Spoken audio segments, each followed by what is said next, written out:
The Syrian conflict, as you may know, started off in the spring of 2011, and it has expanded to become a humanitarian crisis, not only in Syria, but its neighboring countries, and even has expanded beyond those borders to Europe.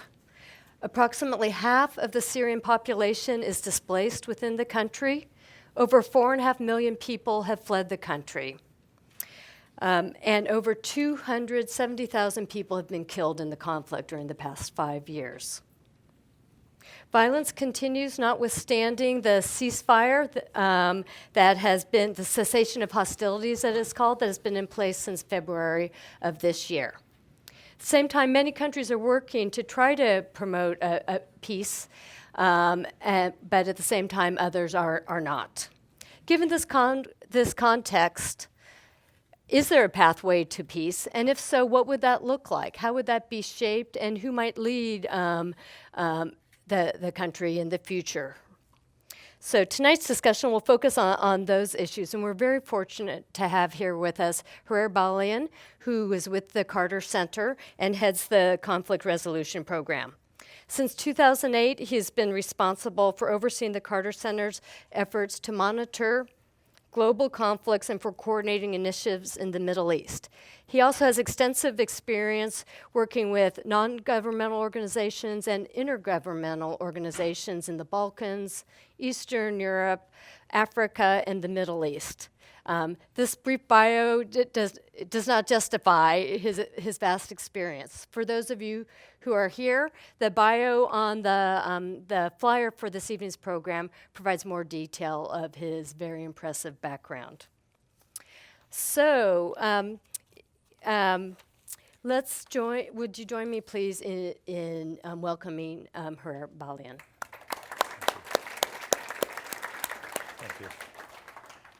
So perhaps we could start off with just giving the context of the high diplomatic, at the high diplomatic level, what peace process is going on or discussions are going on at this time. If I may, let me start first by setting the stage as to where Syria is today. You mentioned 270,000 people killed. Well, actually, the number of killed is approaching 500,000.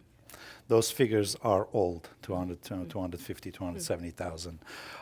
Just yesterday, the special envoy for the UN to Syria mentioned the figure 400,000 killed for the first time. And as you know, the UN is extremely conservative organization in terms of throwing around numbers. But the numbers are closer to 500,000. And there are over 2 million people who have been injured and maimed in this conflict. If you put those two figures together, 500,000 killed and more than 2 million injured, that's 2.5 million people who have been directly, personally affected by this conflict. That's 10% of the population. So given this, we've been extremely pessimistic for the past 5 years as to where this conflict is heading.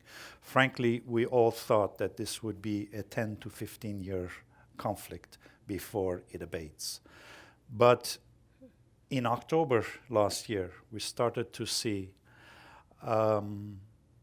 dim lights on the horizon towards a resolution of this conflict. And why that timing? Yeah.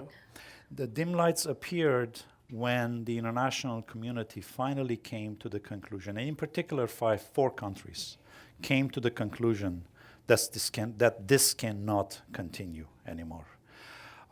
This conflict cannot continue anymore because number of reasons.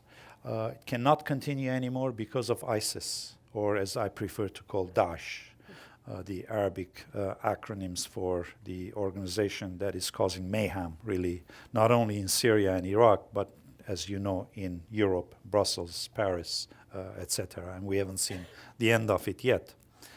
That has caused, when this mayhem was transported to Europe, Europeans start pressing for a resolution. When the refugees last summer started invading Europe, as you know, 600,000, 700,000, 800,000 Syrian refugees invaded Europe last summer. through the fall. That prompted the Europeans to say, enough is enough, we've got to stop this.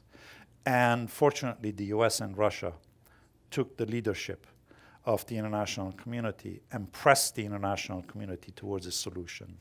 And in Vienna, and also to include everyone involved in the conflict, including Iran, that had been excluded from any discussions on a resolution to the conflict up until October. In October, for the first time, everyone involved in the conflict came around the table in Vienna, and in 2 meetings developed a minimum consensus on how this conflict could end, which translated in December into a UN Security Council resolution, which put forward an 18-month process through which to move from the war setting into a peace process, a transition in Syria. And could you give us an overview of what that 18-month process envisions? Yeah.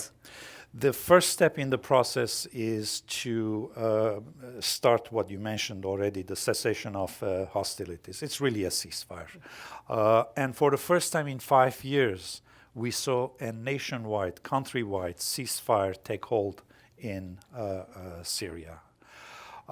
And the countries that were sponsoring the various sides, and it's not 2 sides, it's not just opposition and the regime, it's various sides in Syria. The countries that were arming and financing this war through their proxies in Syria were tasked with the job of stopping their proxies from fighting and convincing their proxies to respect the ceasefire, the cessation of hostilities. And only then the cessation of hostilities became successful very quickly, to a point where now 2 months into it, it started towards the end of February, last days of February, and 2 months into it, we have statistical evidence to show that violence has been reduced and continues to be reduced despite all the alarmist articles and news information that we hear on a daily basis. Violence has been reduced between 85 and 90% throughout the country. There are still very difficult areas around Aleppo, Idlib, and near Damascus. But by and large, the violence has been reduced between 85 to 90% in the country. And this has permitted humanitarian organizations to start delivering humanitarian assistance to communities that had been deprived of any humanitarian assistance for the past 4 or 5 years. Violence was reduced to a level where people started taking up again the protests against the government as well as against the extremist organizations, jihadist organizations that have taken hold of large parts of the country. They started protesting against this organization for the first time in 5 years. So civil action, political space started opening up. I mean, let's not exaggerate now. I shouldn't call it political space. Some civil action at very high risk to the people who took part in it started taking place again, because of the cessation of hostilities. And the cessation of hostilities allowed, finally, for all the parties, pressed by their supporters, external supporters, to come into Geneva and start the negotiation process. Now, we're not there yet. There are huge obstacles, huge issues that have not been resolved, but negotiations have started. And talking is the beginning of a peace process, and we're there.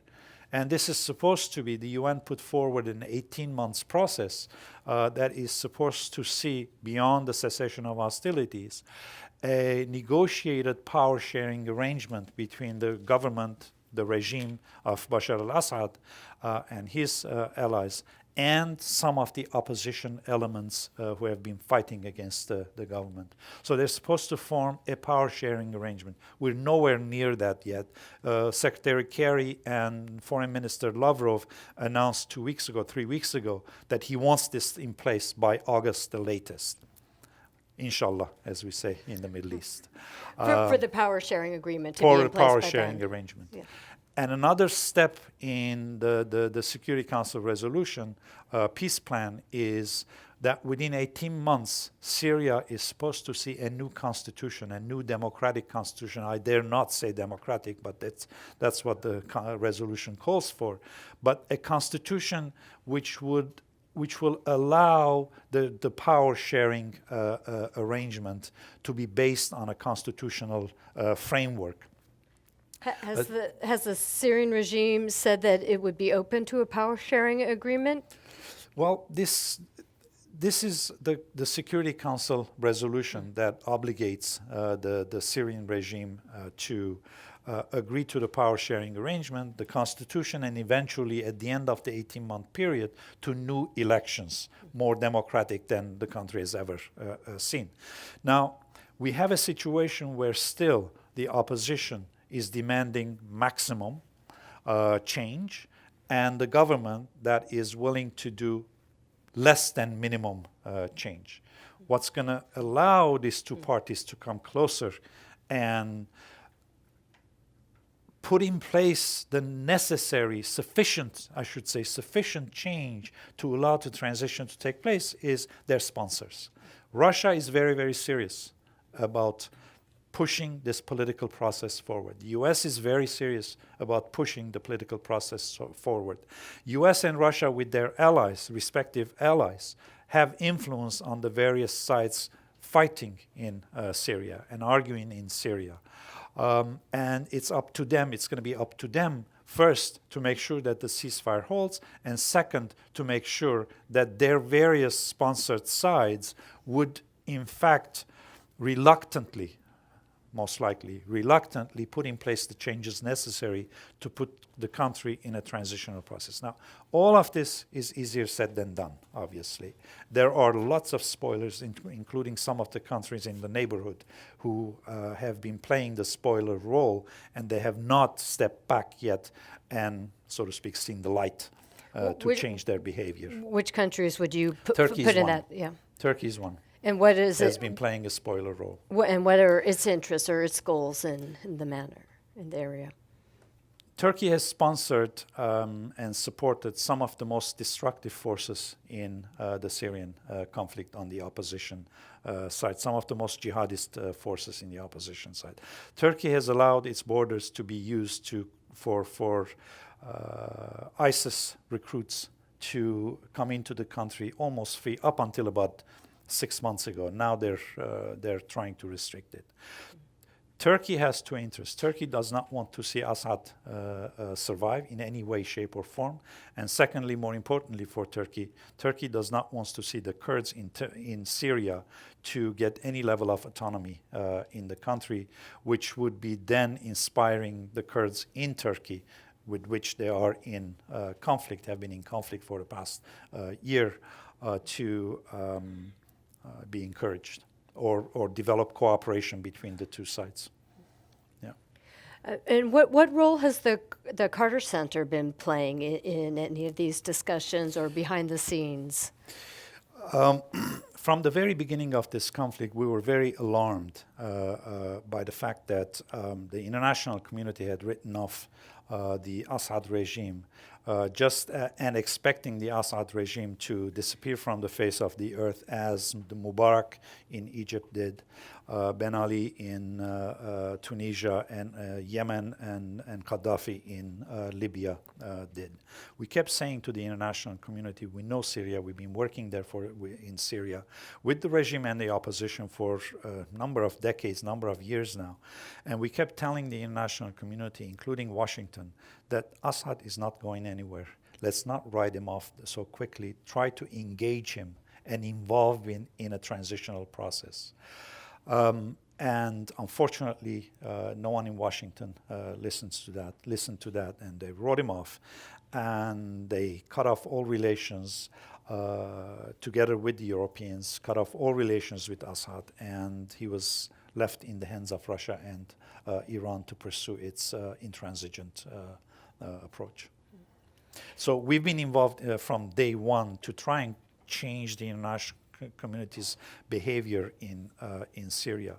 Secondly, we were trying to change the conversation from day one of this conflict from when Assad is going to disappear to what that transition could look like. What is in this transition for all parts of the Syrian society to feel that this could be part of their country, still part of their country again.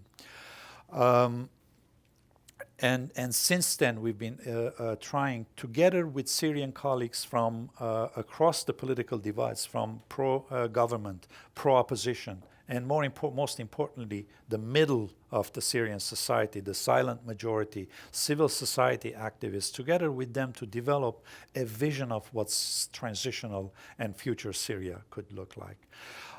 We also tried through a very innovative program based on social media to document the Syrian conflict and to dispel myths that one side or the other was about to win this war, to dispel this myth that there can be victors and losers in this conflict, and yet we could see conflict resolution. So we've been involved from day one at very, very granular as well as a very top leadership level in trying to find a political path out of this conflict. And has the people that you've been working with, the cross-section, it seems, of civil society and from different groups, is there some sort of unified vision, or are there sort of different paths that people see? How would you characterize this? I wish there was a unified vision. One of the biggest failure of the opposition in Syria has been to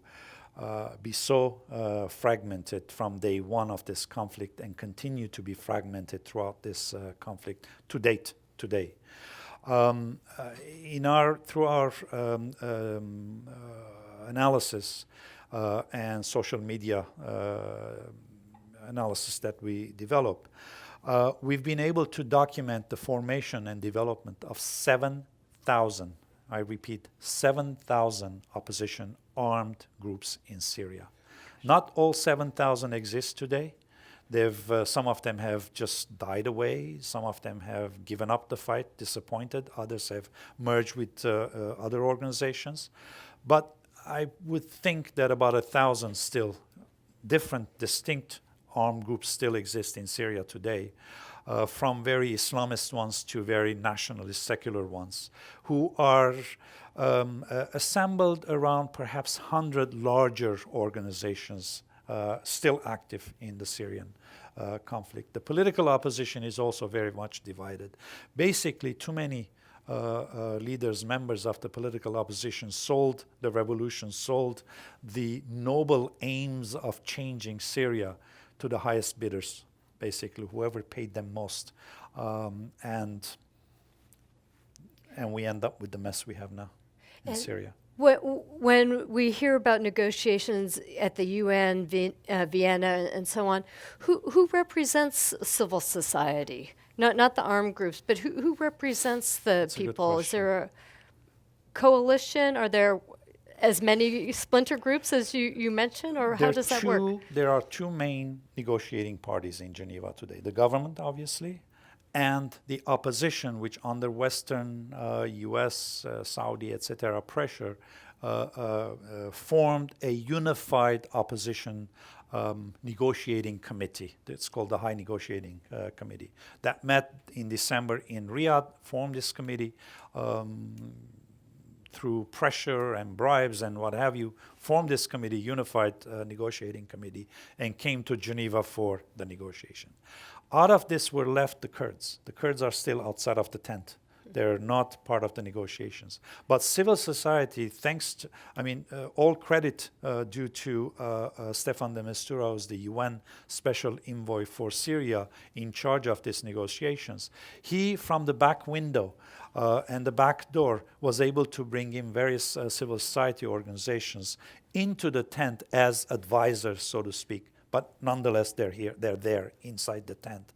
And really one very strong thing that he did was to form a women's advisory board of various women's civil society organizations, very strong in Syria, doing unbelievably heroic work in Syria, and brought them into the tent as well as another group of Syrian civil society organizations trying to advise him formally, but really part of the negotiations, part of the consultations at the UN in Geneva. And does this group have a unified vision, or once again, is it splintered as well as what it sees as Syria's future? They have different opinions on various issues, but on fundamental issues, they're unified. I've met with them on numerous occasions. Last time was just, was it 2 weeks ago when I was in Geneva. And on fundamental issues, they stand united. They're much, much wiser than their opposition colleagues, who are mostly men. Mm-hmm. Yeah. What do you see as the biggest opportunities going forward for the possibility of peace? Look, for the first time, we're cautiously optimistic that we're on the right path. On the path to peace in Syria. But it's going to be a very, very long path. It's not going to happen tomorrow. We're going to see setbacks in the course of these negotiations. We've seen already twice people have walked out of the negotiations and eventually come back. But the opportunity is that, look, the civil society, by and large, in Syria are sick and tired of it. And in fact, the fighters, the opposition fighters that we deal with, we work with them, we talk with them, are tired of this fight. They want this to end. The soldiers, the army, the Syrian army, the regime army is tired of 5 years of war. It's depleted, exhausted. They can't continue anymore. And they all realize. And don't forget that the opposition commanders are former officers in the Syrian army. And they're still in contact with their former colleagues who are still in the army. And they talk. And they talk to each other. They've told us, they confided to us that they talk about how tired everyone is and how they should be ending. But their supporters from outside, they keep still pushing for the zero-sum result, winners and losers. There are some who still believe, on the regime side as well as the opposition side, that they can win this war. One side can win. It can't. It cannot. Everyone has to be a loser in this conflict. How has the Russian interventions, since the past fall, changed the dynamics? Yeah. Well, paradoxically, the Russian intervention, bombing everyone in sight who's not with the army, changed the paradigm in Syria. As I was told by a very high-level Russian official back in November when I was visiting Moscow, he said, "We came to Assad's help at his hour of need, starting in October, the beginning of October, so that Assad can become flexible during the transition." This is the intention with which Russia came into Syria, and I suspect with the knowledge of the U.S. government, with the understanding of the U.S. Government. And otherwise, how can you explain that since the Russian intervention, Secretary Kerry and Minister Lavrov have been working hand in hand in trying to make sure that the ceasefire continues and this political process takes hold and negotiations continue in Geneva. I think Russia, despite the appearance of what happened in pounding everyone in the opposition, created the space for the ceasefire first and then eventually the negotiations to go forward. And do you, based on what you've seen, do you envision some kind of settlement in which Assad stays in power, either for the near or long term? From day one of this conflict, when the international community was saying that Assad is finished and has to go from day one before even the transition started, we were saying that's not going to happen. it could not have happened because we know Assad. We've dealt with him, we've discussed with him, we've negotiated with him personally at his level. And Assad still has support in Syria. Whether we like it or not, has support in Syria. Has all the minorities basically supporting him in Syria. In particular, of course, the Alawite minority, but also Christians supporting him. Finally, the international, one thing that changed and allowed the October political changes to take place and the ceasefire to get hold and develop a minimum consensus on the political process forward was the fact that finally the international community reconciled itself to the fact that perhaps Assad will be part of the transition for a while and hope that at the end of the transition, the 18-month period, Assad would step away and a different kind of Syrian leadership would come in place.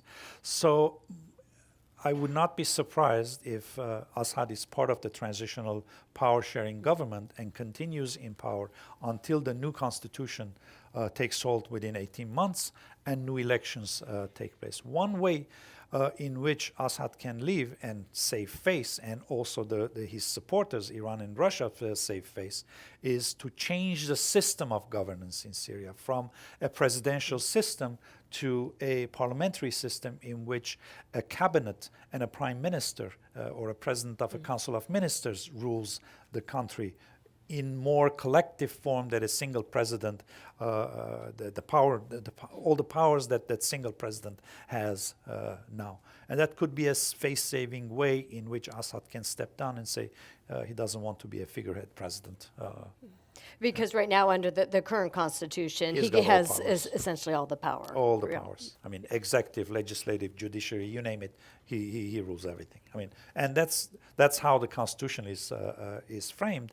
And we've tried to develop alternatives and options for how the constitution could be changed so that a power-sharing arrangement in Syria could be made possible. You mentioned before one of the best hopes is that people are so tired that people are finally willing to. Yes. What do you see as the biggest obstacles to moving forward for a peaceful? Outside forces still hoping for a zero-sum outcome. Outside forces still promoting intransigence on one side or the other, both sides actually.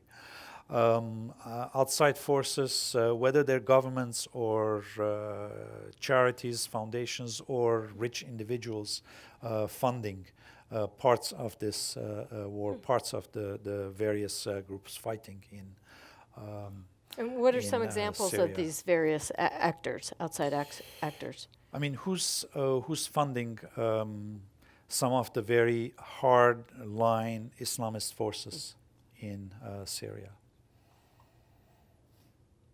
Saudi Arabia? Turkey? Possible. And of course, let's not forget that Iran also is supporting the sectarian Shia militias from Hezbollah to others in Syria in support of the regime. One thing we need to remember in Syria, there are no clean hands. Everyone has made very, very fundamental, serious mistakes in this war, including the international community. I'm not excluding the international community. All sides have committed very serious mistakes in this war and have caused hundreds of thousands of people to die.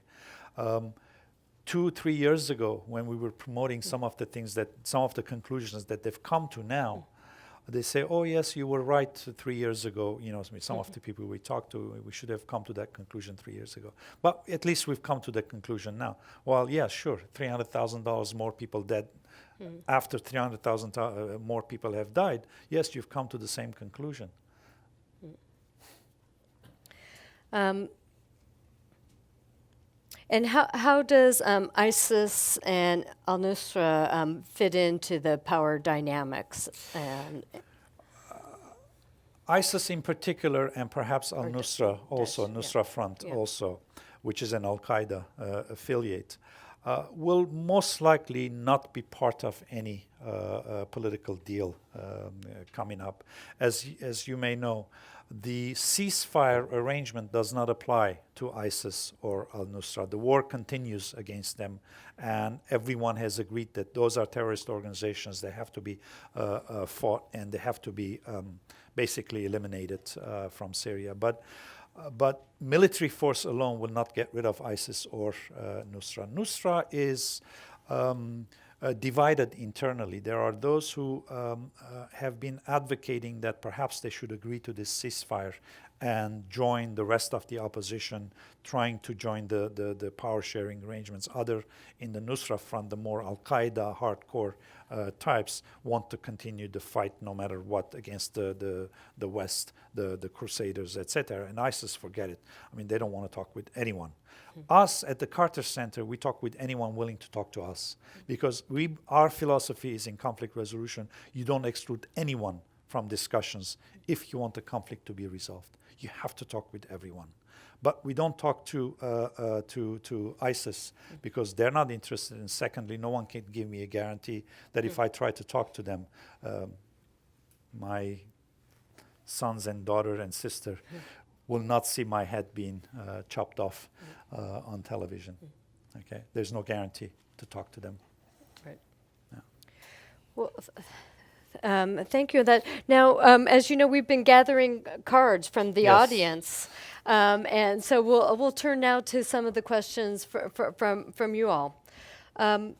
So one person in the audience asks, specifically, how can the United States contribute to a peacekeeping mission in Syria? What would it take to convince the American people to send personnel, if you think that would be, appropriate to Syria? I cannot think of a single country today that is willing to contribute peacekeeping forces to Syria, while there is ISIS still running around the country, and Jabhat al-Nusra is still running around the country committing unbelievable acts. Your best guarantor for a peacekeeper is peacekeeping mission is first a political agreement between the regime and the opposition, or the majority of the opposition, for a power-sharing arrangement, and then those two forces joining forces together to combat ISIS and Jabhat al-Nusra. If the regime alone were to fight ISIS, we will not be successful. They will not be successful. The opposition, despite its 100,000 or so fighting force, cannot combat ISIS alone. The combined forces can start the fight, a successful fight against ISIS. The international community, the US-led coalition, cannot defeat ISIS through aerial bombardment. Has to be the combination of all those factors working together that would be able to fight ISIS and any other spoiler still itching for a firefight. But also Russia is the only country that has volunteered its forces to stay in Syria. They have interests. They want a base in Syria, naval base in Syria, now an air base in Syria. They're the ones who keep saying, we will be the guarantors of any peace agreement reached in Syria. Not ideal situation, but... Yeah. We have many people asking about Russia's role in Syria. For example, what is the current role in Syria now with the supposedly reduced role of the military? Has it been reduced? The Putin's announcement, President Putin's announcement a few weeks ago that Russia was reducing its forces in Syria, or withdrawing its forces in Syria, is at best a partial withdrawal, a very partial withdrawal. Russia, don't forget, is about 2 hours flight away from Syria. Whatever jets, fighter jets it withdrew from Syria, they can come back with a 2-hour notice. They're maintaining their two bases in northwestern corner of Syria, naval base and air base that they've built since September, since October. They're willing to combat. Russia was giving a message to Assad. by withdrawing or announcing the withdrawal of forces. Russia was giving a message to Assad that don't take our military involvement here for granted. We can withdraw and leave you alone to fight against ISIS, Jabhat al-Nusra, and everybody else trying to depose you. So don't take us for granted, and therefore be flexible during the transition. And Russia has expressed several times in the last 2 months very, very deep frustration with Assad and company every time they've made intransigent announcements. So Russia is pushing towards this, towards a peace, political process to end this war. But Russia also has red lines that we have to learn to respect, you know. And what are And those? the red lines are no regime change under Western pressure. They will not put up with it after Libya. They will not put up with it. We duped them into voting for a UN Security Council resolution under the responsibility to protect. And we went into jointly to Libya to put in place humanitarian assistance and turn this into a regime change operation. Russia would not fall for the same trap again. Okay, so no regime change under Western pressure, no jihadist takeover in Syria, and no state collapse in Syria. Those are Russia's 3 red lines, and of course they want their bases to remain there for a long term. Those are its red lines. And a number of people also ask how useful you see Russia's role to be in the whole, in coming to a peaceful resolution. Look, if we continue the kind of cooperation that we've had in the last few months between Secretary Kerry and Minister Lavrov, with the approval of the 2 presidents in Obama and Putin, I think together they can play a very constructive role. What I'm concerned with is that the attention span, in particular for this country entering an electoral period, is going to be very short and very dangerous. We're entering a very slippery slope, very dangerous period in our political life in Washington. And how long will the administration be able to maintain this cooperation with Russia is a question mark in my head. But from my conversations with everyone in Washington, they seem determined to push on with this effort with Russia. So yes, Russia and the US together can play a constructive role in Syria. And in particular, also bringing each side respectively, their allies to bear pressure on the parties that they're supporting in Syria. And who funds, another person in the audience asked, who funds the Syrian regime's armies? Who funds? Yes. Russia and Iran. But even then, they're running out of funds. They're in really serious budgetary problems. A few months ago, the Syrian government asked for a $6 billion credit line from Iran, and Iran only gave $1 billion credit line. Yeah. And what happened to the Christian minorities in Syria? Are they still there? Have they fled the country? Do they still support Assad? I don't have statistics as to how many have fled, but a considerable number have fled for very, very good reasons. I mean, they've been under pressure, persecution. In ISIS-held areas, they've gone through massacres, beheadings. The churches have been destroyed or taken over, made into administration buildings, etc. The clergy have been kidnapped and killed. Bishops and archbishops have been kidnapped of various communities. I work with a group of minority religious leaders, no, I should say religious leaders from across the sectarian divides, in a group called the Oslo group, discussing how minorities could remain in Syria and feel secure.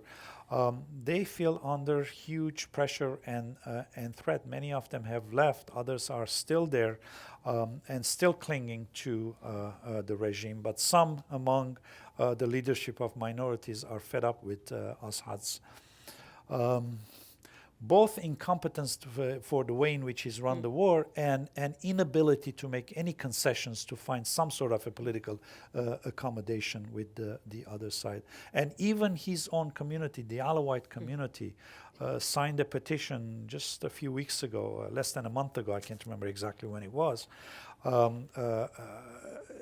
basically announcing that the Alawites and Assad are not the same thing. And these are the Alawite community leaders who signed up. I don't know what has happened to them, but they were courageous enough to come up and announce this publicly. This was 3 weeks ago, I think it was, yeah. Just today, we heard an announcement that the United States is sending 250 more advisors to Syria. What do you think their roles will be? Do you think that will have any impact one way or the other? It would not have much of an impact, frankly. It's a political move in Washington to placate some of those advocating U.S. military, heightened or increased U.S. military role in Syria. I don't think it's going to make much of a difference, really, in this fight. There is no military solution to this conflict. We have to repeat that on and on and on again. It has to be a political solution. It has to be a political solution.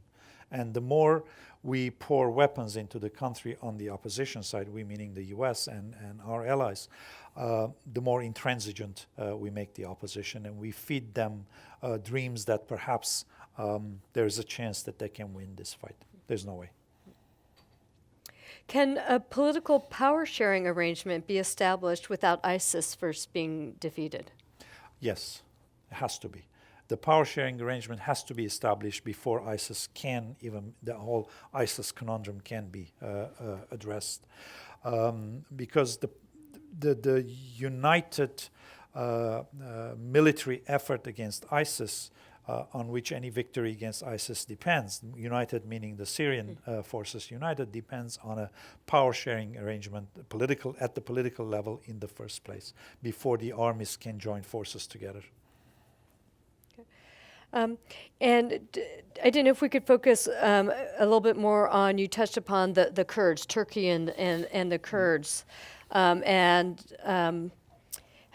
do you see there's events taking place with the PKK as well as the PYD, declaring itself autonomous. How do you see that impacting the situation? The Kurdish organizations, both military and political, in Syria and Turkey, are independent organizations, yet very much linked together, sharing the same fate, really, in the two countries. So they do work together, they do cooperate together, though they pursue different aims. Their aim is not to unite and form a single country of Kurdistan between all these places, but they want autonomy. They want territorial autonomy in Syria to protect their rights, because don't forget they have been prosecuted,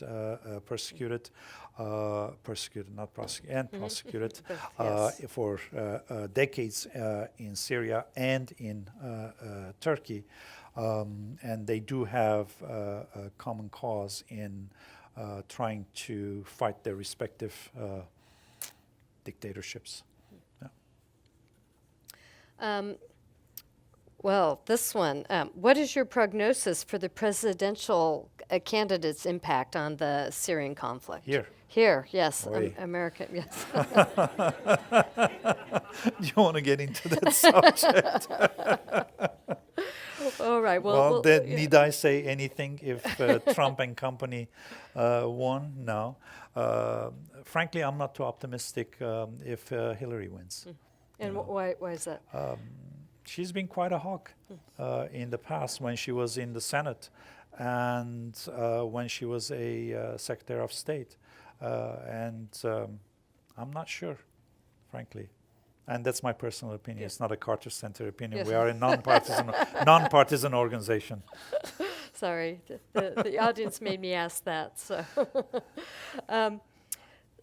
So, is there, given that do you see more international pressure being critical in pushing Syria towards peace, or is it more the internal actors? And if so, what might motivate whatever international critical players to really put the pressure on that'll do the job? I mean, in the first place, the international community have to agree, as they've done in Vienna, finally, back in October and November last year, have to agree on how this conflict will end. How do they see this conflict ending before they can put pressure on the Syrians also to come to an agreement around the same principles that they've developed in Vienna and then later in the Security Council Resolution 2254. You've got the roadmap there. There are still issues outstanding, not resolved. And the longer the international community can keep this united front on how to end this conflict, the more successful they will be to convince their respective proxies in Syria to do the same thing and bring this conflict to an end. But the international community is the key first among themselves. And in the international community, 5 countries have to agree together on how to end this: US, Russia, Iran, Turkey, and Saudi Arabia. The rest will fall in place, with all due respect to the Europeans. Do you think there's any way, just to follow up on the notion that Carter Center does speak with anyone who is willing to open up any lines of communication with ISIS, if that could be done safely? We've tried, but we've failed. We have not been able to do this. We've also tried and come very close to opening a line of communication with Jabhat al-Nusra, the al-Qaeda affiliate, but again, we failed there too. We have not been able to. If anyone among the international community or Syrians or anybody at some point makes communication possible with either one of these organizations, and as you said, security can be guaranteed, then we talk with everyone. We're open to talking with everyone. And we have an extreme pessimist in our audience. What if the war doesn't end? What would the worst case scenario look like? Well, if this ceasefire falls apart, if the negotiations fail and fall apart, then we're in for at least another 5 years before we can come back to where we are today. If the war resumes again, full scale, we would be at least another 5 years before we come back to where we are today. And then we're looking to another 5 years before the war ends. And so we're talking about a 15-year war altogether. And someone else from the audience asked, well, I mean, obviously there's the humanitarian impact, which is horrific, but why should someone want to know, why should the international community continue to be involved in what's going on in Syria, taking out the humanitarian impact? Look, this is the biggest humanitarian catastrophe, not even a crisis, a catastrophe that the world has seen since World War II. Half the population of a country of 23 million has been displaced. More than half have been displaced. Half the country's housing stock has been destroyed or heavily damaged. The population has been displaced. More than half have been displaced from their home, either, as you said, internally or in neighboring countries. And let's not talk about the numbers. 570,000 people have been killed, 2.1 million injured, maimed, 10% of the population either killed or maimed. I mean, 2 million children have not seen school for the last 5 years in Syria, in and around Syria. 2 million children. What do you think is going to happen to these people? And shouldn't the international community be concerned about this? If you think last year's refugee crisis in Syria, and they're not migrants, they're refugees, no matter how even informed media calls them migrant, it irritates the heck out of me. They're refugees. And if you think that was bad, wait until you see when the fighting resumes again. If the fighting resumes again, I shouldn't say when, God forbid. If the fighting resumes again, that's going to be child's play. Okay, they're going to flood not just Europe but everywhere else. But just for humanity's sake, I mean, these people are in horrible conditions, really horrible conditions. I don't know if you've been to Syria recently or heard reports on what's going on in Aleppo right now. Are you? Is it completely destroyed, the area to the south of it? We just keep hearing about the fighting going on there. The city has been divided since 2012 into two: opposition-held area and government-held area. The opposition-held area is divided in turn into fiefdoms of various opposition armed groups controlling various parts of the eastern part of central and eastern Aleppo. ISIS is sitting on the borders of Aleppo, ready to invade all of Aleppo, take over all of Aleppo, right there on the borders of the city. The western part of Aleppo smaller western part of Aleppo is under government control and relatively less destroyed. The eastern part is really decimated. I mean, destruction that I have not seen in anywhere else before. We had a woman lawyer who joined us 2 weeks ago when we were in Moscow, having a discussion on governance options and all of these questions that we discussed. And she came out of Aleppo, the eastern part of Aleppo, to join our workshop in Moscow. And the stuff that she was describing, and some of the journalists who've been able to go into eastern Aleppo and document the destruction, is just heartbreaking. I mean, this was a rich city with 5, 6, 7,000 year history. It's been gone, destroyed. And this is only one example in Syria, you know. I mean, I've got a cousin still in Aleppo, in the western part of Aleppo. I speak with her regularly, almost on a weekly basis.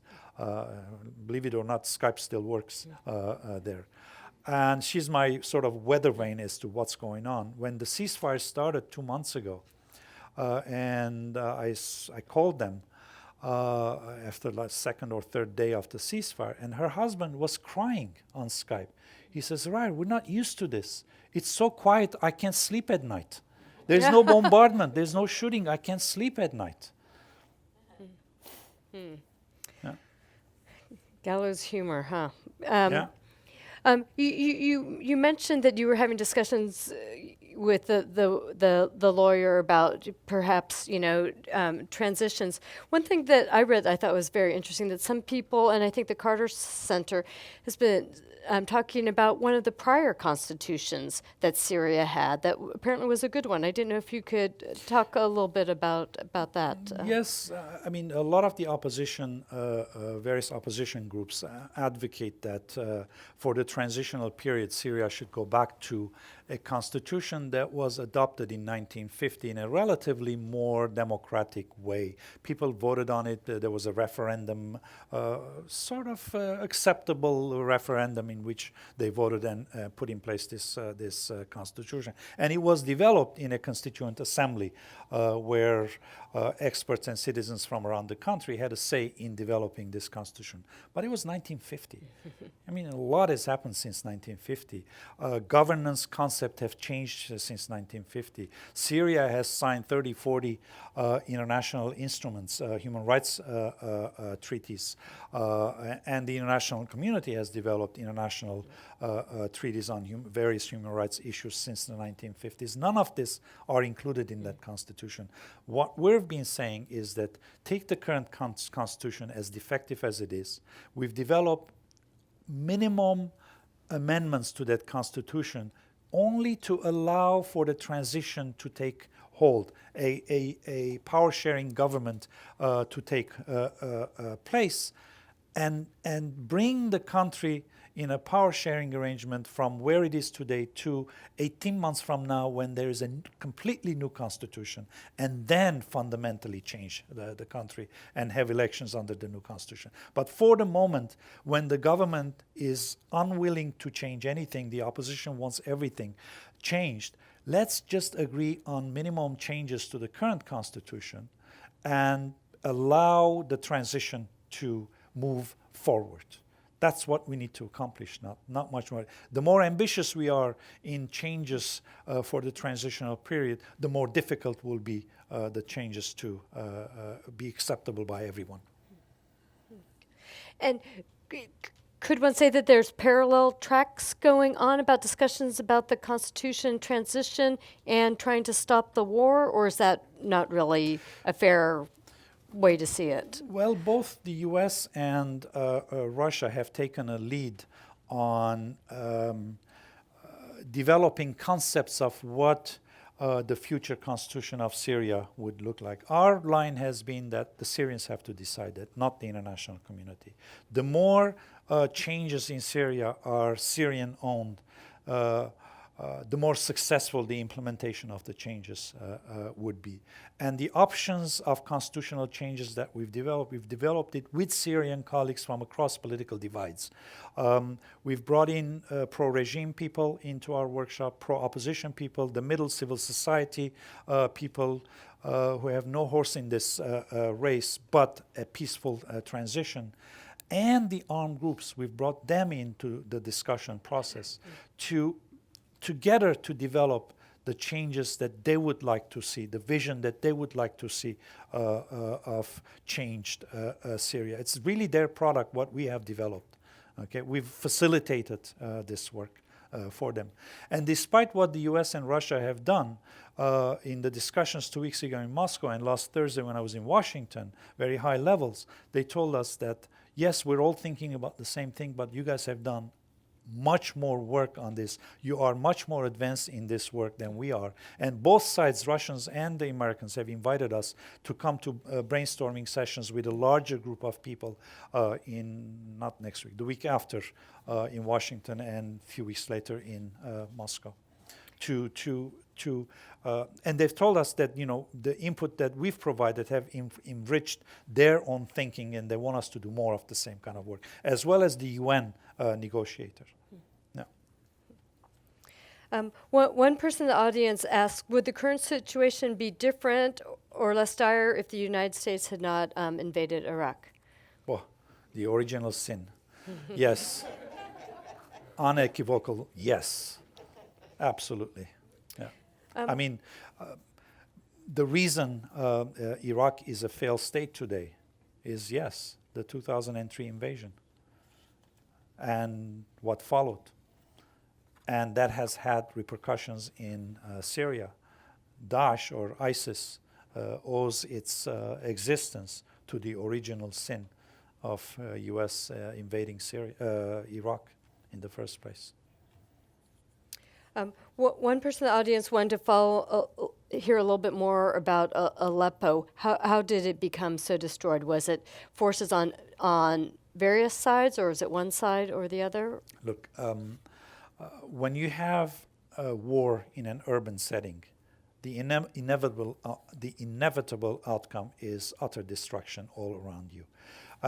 Add to this the fact that there are no two sides fighting each other. There are multiple sides fighting each other. Yes, on the regime side, the government side, it's pretty much united. But on the opposition side, you have so many forces fighting among themselves and against the government and against ISIS that the outcome is destruction of the city. And my fear was, before the October introduction of the Russian forces, my fear was that the opposition was on the verge of entering Damascus. They were on the gates of old Damascus. Okay, they were on the verge of entering Damascus. But the opposition was so divided still that my fear was that the only force capable of taking advantage of the chaos once the opposition entered Damascus would be ISIS.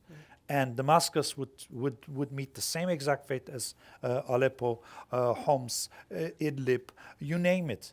There's so many cities in Syria that have been destroyed, like Aleppo. We talk about Aleppo because Aleppo was the largest city in Syria. One was following up on your discussion about Turkey's support of ISIS. Would ISIS survive if Turkey did not support? I did not say Turkey supported ISIS. I said Turkey let ISIS bring in its fighters from abroad through Turkey and crossing its 800-mile, or is it 800 kilometer? I forget, border between Turkey and Syria. I think 911 is Okay, where I good, read. good. Because Thank you. Because Turkey apparently is building a concrete Miles wall. or kilometers? Kilometers. Kilometers, Yes. Yeah. Thank you for that clarification. But Turkey is also supporting a number of the opposition forces Yes. in Syria. Yeah. One person asked, is there a positive linchpin, like one sort of game changer that could happen to resolve the conflict? Look, it happened already in October. In October, when the international community first included everyone with a stake in the conflict around the table in the discussion, and I'm talking about Iran, was included in the discussion. And second, that change took place when the international community developed the roadmap and a minimum consensus on how they wanted this conflict to end. There's still differences among the international community, but this started the process of a political process of ceasefire, negotiations, etc., and hopefully a power sharing arrangement a few months down the line. It has happened already. The trick is not to allow this to fall apart, not to allow alarmists in the media and the neocons and a few others in Washington to scream that, oh, everything is falling apart, let's go back to supplying weapons to the opposition, let's create a no-fly zone in northern Syria, on and on and on to go back to the war footing and ignore the political process and the gains made to date. And there are gains that have been made to date. We have a number of students in our audience. Yes, I met with them earlier. Yes, and I know that a number of them are considering careers in international affairs. I didn't know if you might be able to share with them what inspires you to continue in your work. Well, we talked about it earlier. I didn't tell them that if you expect to make money, don't get into this line of business. You will not get rich in this line of business. Forget it. But you'll make a decent living. But more importantly, you'll have the intellectual and moral satisfaction of having done something in your life. But it's not easy. As I said, it's a 24-hour, 24/7 work, and disappointments and failure are more the rule than successes. With all that, if you want to get in, come in. I'm ready to encourage you to get into this kind of work. All right. And to return just to a more serious note, on the one hand... that was serious. Yes, I know everything you said is true. So,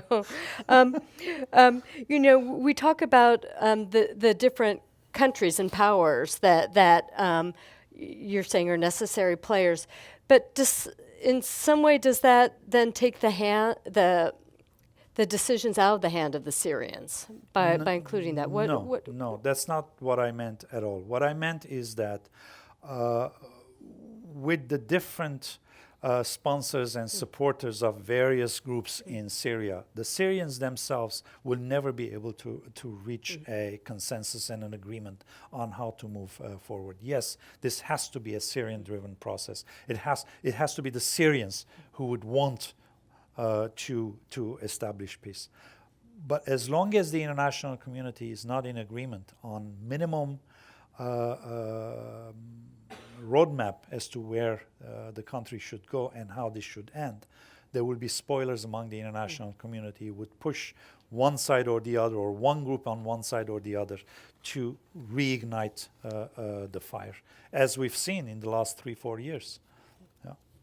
There have been a number of localized ceasefire arrangements that have never succeeded because there's always spoilers. And finally, we came to a point, and there are still spoilers, but finally we came to a point where a critical mass of the international community pushed a critical mass of Syrians to stop the fighting and start thinking.